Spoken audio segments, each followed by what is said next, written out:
यह सीट जीतकर हम लोग प्रधानमंत्री बनेंगे, आपके आशीर्वाद से वो जरूर बनेंगे।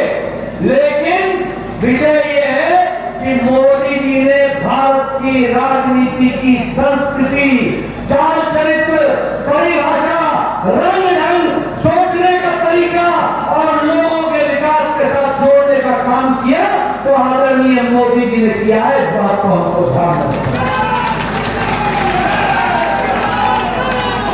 आज राजनीति की परिभाषा बदल गई।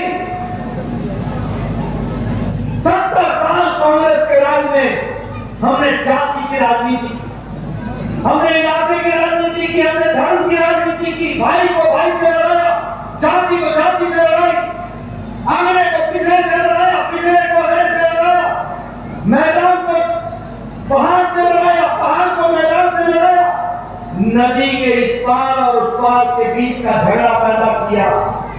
यानी फूट करो और राजनीति करो, ये कांग्रेस का तरीका था, ये कांग्रेस का तरीका। फूट करो और राजनीति करो। लेकिन मोदी जी ने 10 साल में एक मंत्र दिया, सबका साथ, सबका विकास, सबका विश्वास, सबका प्रयास। सबको साथ लेकर चलना है। 140 करोड़ की देशवासी हमारे परिवार के सदस्य हैं और सबको आगे ले जाना विकासवाद की राजनीति को जन्म दिया। आज हमारे विरोधी भी, उनके पास बोलने को कुछ नहीं है, कुछ बोलने में अभी भी जाति को जाति से लड़ाने में लगे हैं, अभी भी धर्म को धर्म से लड़ाने में लगे हैं। और यहाँ मोदी जी के नेतृत्व में भारत नई छलांग लगा करके आगे खड़ा हो रहा है और तीव्र गति से आगे चल रहा है। ये बदलता भारत खड़ा है।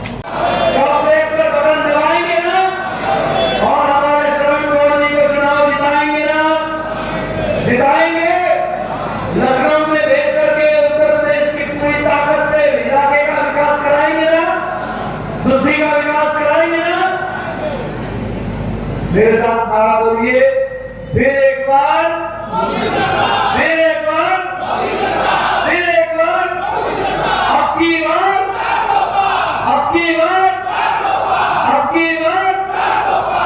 आप रिंकी कोहली को चुनाव जिताइए, कप प्लेट पर बटन दबाइए और हमारे बुद्धि से श्रवण गौर जी को चुनाव जिताइए और उनको आगे भेजिए। इन्हीं शब्दों के साथ बहुत बहुत धन्यवाद। जय भारत, जय उत्तर। आज उत्तम प्रदेश बन रहा है, आज उत्तम प्रदेश की ओर आगे बढ़ रहा है। आप बताइए, गोरखपुर में all India institute of medical sciences बना कि नहीं बना? नड्डा साहब, आपको इस साल इंदिरा आवास योजना में, आप बताइए, आपके यहाँ का रेलवे स्टेशन को नवीनीकरण किया जा रहा है कि नहीं किया जा रहा है? मित्रों, याद रखिएगा, आज से 4 साल 5 साल बाद आप अपने रेलवे स्टेशन को एयरपोर्ट और रेलवे स्टेशन में अंतर नहीं बता पाएंगे। इस तरीके का विकास होगा, इस तरीके से काम होगा। और उसी तरीके से मैं यहाँ ये भी कहना चाहूँगा, सोनभद्र का रेलवे स्टेशन और रेणुकूट का रेलवे स्टेशन, दोनों का नवीनीकरण किया जा रहा है, दोनों को विकसित किया जा रहा है, आगे बढ़ाया जा रहा है। इसलिए हर दृष्टि से विकास के नए नए आयाम और इसीलिए आपका ज्यादा समय नहीं मिलता, लेकिन आपसे मैं निवेदन करना चाहता हूँ और आपसे मैं ये कहना चाहता हूँ कि आज के समय की आवश्यकता है कि आप श्रवण गौर जी को और रिंकी कोहल जी को, श्रवण गौर जी को लखनऊ भेजिए और रिंकी कोहल जी को दिल्ली भेजिए और रॉबर्ट्सगंज का विकास को अपने आप योगदान कीजिए, सोनभद्र का विकास कीजिए, इसको आगे बढ़ाइए। दोनों सामाजिक दृष्टि से काम में जुड़े हुए हैं, इनके विकास के साथ हमको आगे बढ़ना। लेकिन मित्रों, एक बात और मैं बताना चाहूँ, आज एक चर्चा चल और ये कांग्रेसी जो है और ये जो समाजवादी पार्टी है, इनको षड्यंत्र के सिवाय और कुछ नहीं आता, कुछ नहीं आता है। मैं ठीक बोल रहा हूँ, नहीं बोल रहा हूँ? इनको षड्यंत्र के सिवाय कुछ नहीं आता। अब इनका बस नहीं चल रहा है तो कहते हैं कि बीजेपी वाले, एनडीए वाले दलितों का आरक्षण समाप्त कर देंगे। संविधान बदल देंगे। बोलते कि नहीं बोलते कांग्रेसी? बोलते कि नहीं बोलते? आपको मालूम है मोदी जी ने कहा है कि जब तक मोदी जिंदा है और जब तक बीजेपी पार्टी है तब तक दलितों का किसी को भी हिस्सा नहीं लेने देंगे और आदिवासियों का हिस्सा नहीं लेने देंगे और पिछड़ों का भी हिस्सा नहीं लेने देंगे। लेकिन मैं पूछता हूं अखिलेश बाबू, आज ये कांग्रेसी ये दो शहजादे जो आजकल दोस्ती कर रहे हैं, पहले 2017 में भी दोस्ती की थी, बाद में दोनों बिछड़ गए थे, आजकल फिर नजदीक आ गए हैं। मैं आपसे पूछता हूं ये राहुल पता नहीं कितना पढ़ा लिखा है, लेकिन संविधान को पढ़ा नहीं, संविधान की पुस्तक लेके फिरते हैं। उस संविधान में कहते हैं इसको मैं बचाऊंगा। अरे आप धर्म के आधार पर आप आरक्षण देना चाहते हैं और दलितों का हिस्सा लेना चाहते हैं।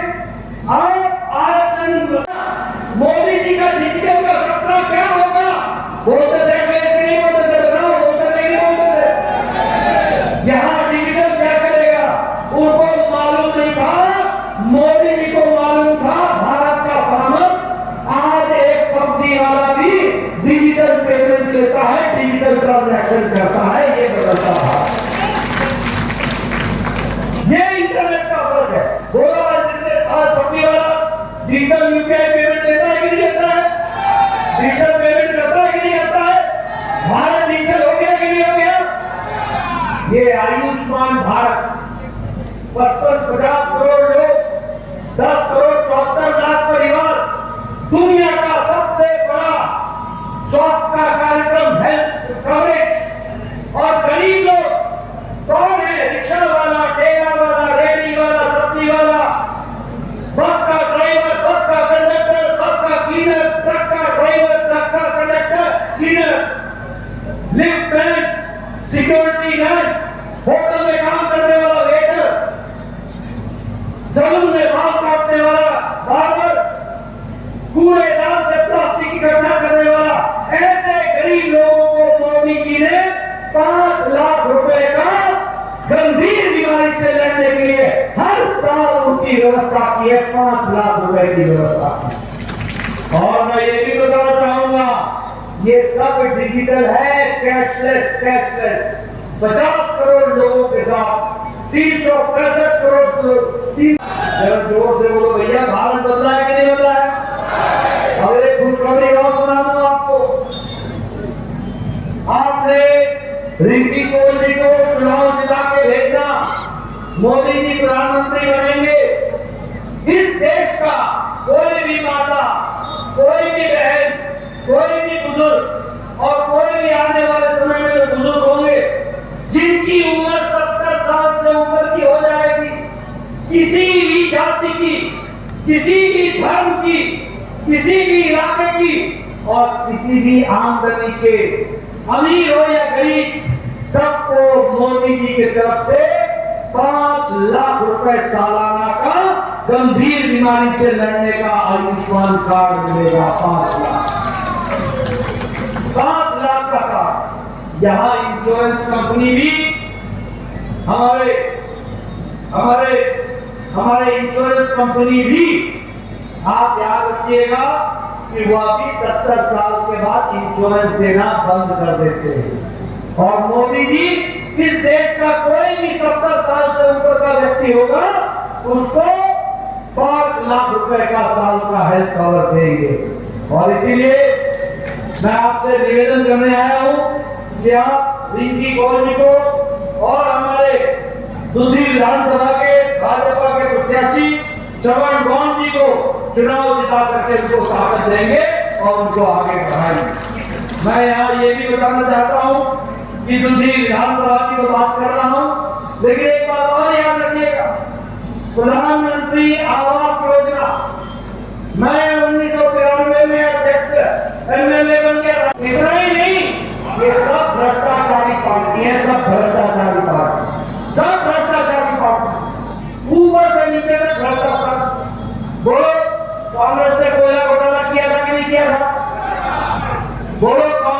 चीनी घोटाला किया कि नहीं किया?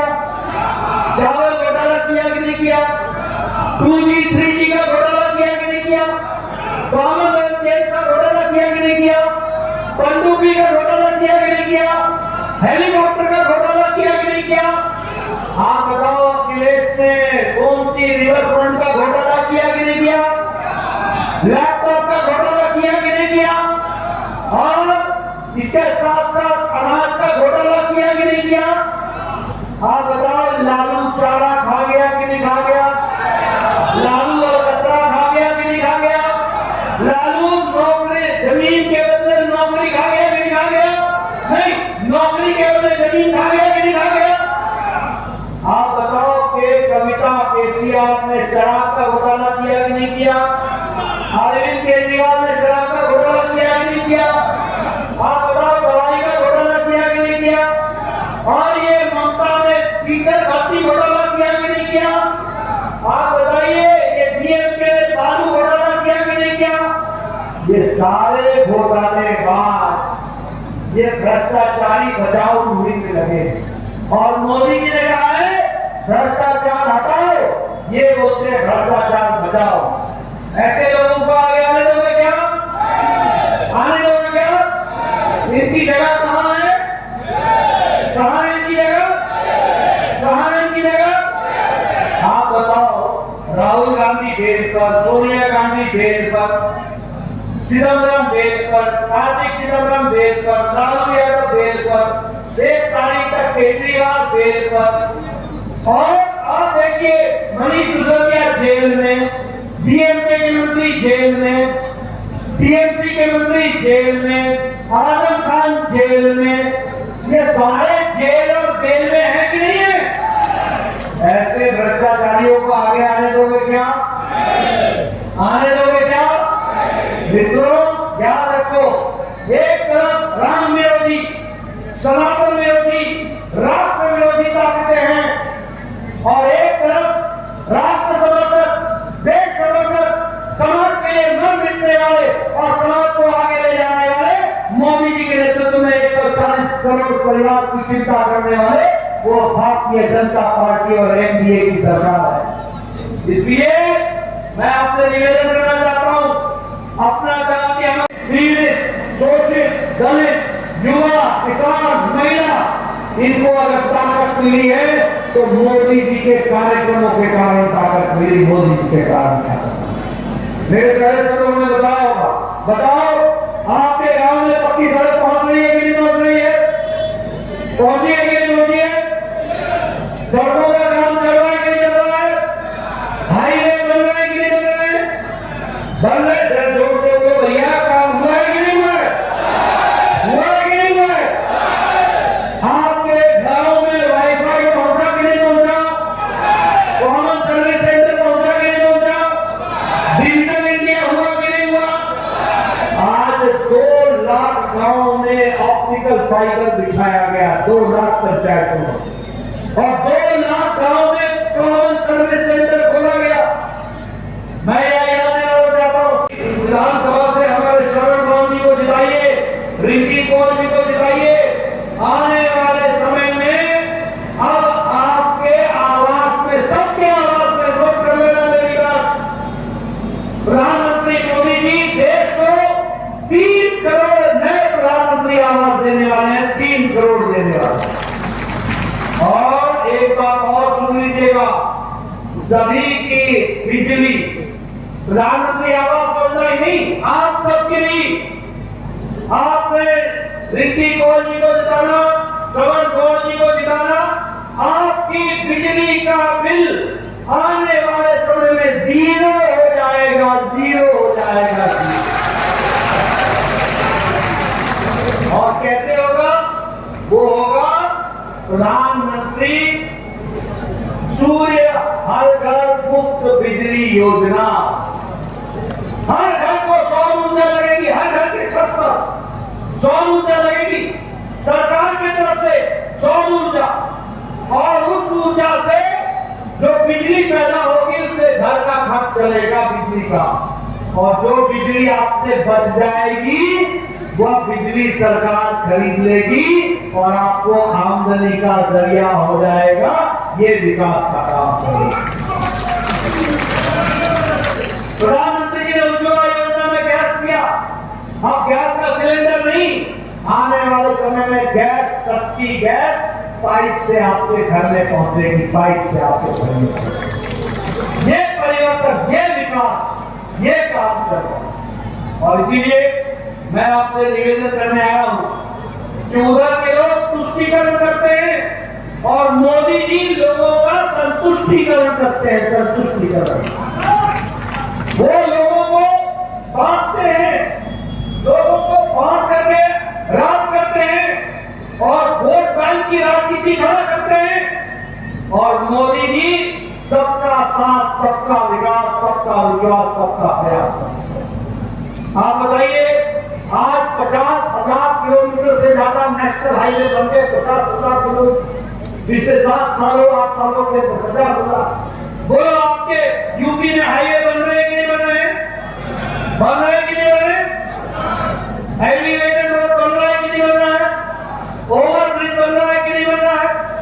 इंटरनेट पहुंचा कि नहीं पहुंचा?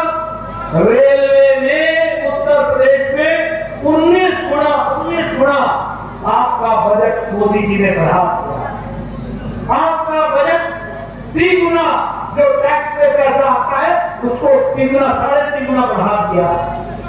और आपका ग्रांट रेट 3 गुना बढ़ा दिया गया। इसलिए मोदी जी का आशीर्वाद है। और धर्म के नाम पर पिछड़ों का, आदिवासियों का, दलितों का हिस्सा मानना चाहते हैं, आप धक्का मारना चाहते हैं। याद रखिएगा, जब तक मोदी जी जिंदा हैं और जब तक बीजेपी पार्टी है, हम धर्म के आधार पर आरक्षण नहीं होने देंगे और किसी को धक्का नहीं मारने देंगे। उल्टे चोर कोतवाल को डांटे, खुद चोरी करो। कल ममता जी को हाईकोर्ट ने कह दिया कि 2010 से 2024 तक जितने भी मुस्लिम भाइयों को तुमने बैकवर्ड का सर्टिफिकेट दिया है, सबके सब निरस्त किए जाओ, सबके सब निरस्त किए जाओ। किसने मारा डाका? ममता ने मारा डाका। किसका मारा डाका? बैकवर्ड का डाका हुए, रिजर्वेशन में डाका डाला। और उन्होंने ये भी कह दिया कि आगे से कोई भी धर्म के आधार पर कोई भी रिजर्वेशन किसी को नहीं मिलेगा, ये कह दिया। बाबा साहब अम्बेडकर कहते थे, जिस बात को मोदी जी कहते हैं कि कोई भी धर्म के आधार पर आरक्षण नहीं होगा। लेकिन ये बेईमान लोग, ये बेईमान पार्टियां, ये पिछले दरवाजे से मुस्लिमों को आरक्षण देने के लिए पिछड़ा, अति पिछड़ा, आदिवासी, दलित का आरक्षण का हिस्सा मारते हैं। आंध्र प्रदेश में इन्होंने 4 बार प्रयास किया, हाईकोर्ट ने निरस्त कर दिया। कर्नाटक में इन्होंने 2 बार प्रयास किया, निरस्त हो गए। बोलो, ऐसे लोगों को रहने दोगे क्या? जरा जोर से बोलो, ऐसे लोग जो पिछले दरवाजे से आपका हक मारते हैं, ऐसे लोगों को आने दोगे क्या? आने दोगे क्या?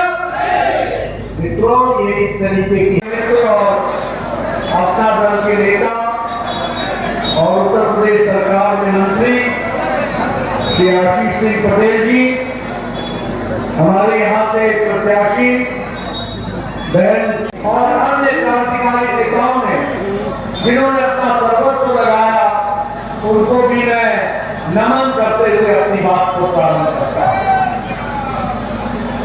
मुझसे पूर्व वक्ताओं ने आपके सामने जन कल्याण नीतियां मोदी जी की और योगी जी की, उसके बारे में यहां चर्चा की होगी, ऐसा मुझे पूरा आभास है। आपने बताया होगा कि किस तरीके से जन कल्याण नीतियां आज देश को परिवर्तित कर रही है।